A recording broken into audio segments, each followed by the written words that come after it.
Good morning friends. இது April 6 அன்றைக்கி நான் இந்த செடி வெட்டி விட்டேன். வெறும் குச்சி மட்டும்தான் இருந்து நான் ஒரு வீடியோ உங்களுக்கு போட்டேன்.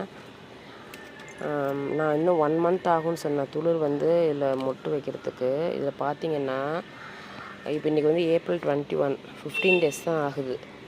இங்கே பாருங்களேன் எவ்வளோ அழகாக துளிர் நேற்று ஒரு பூ பறித்தேன். இன்றைக்கி இதில் அதாவது சீசன் இல்லையா என்னன்னு தெரில, கொஞ்சம் நிறையா வரல. ஆனால் நிறைய எல்லாத்துலேயுமே மொட்டு வந்திருக்கு பாருங்கள். தெரியுது, அந்த மொட்டு தான் தெரியும்னு நினைக்கிறேன். இங்கே பாருங்கள், இது 2வது செடி. இது எல்லாத்துலேயுமே மொட்டு வந்திருக்கு. எவ்வளோ கொத்து கொத்தாக வந்திருக்கு பாருங்கள் மொட்டு. நிறைய மொட்டு பார்த்தீங்களா? பாருங்கள், இதெல்லாம் நிறைய மொட்டு. அடுக்கு மல்லி. இது இந்த செடியிலையும் பாருங்கள் நிறைய மொட்டு வந்திருக்கு.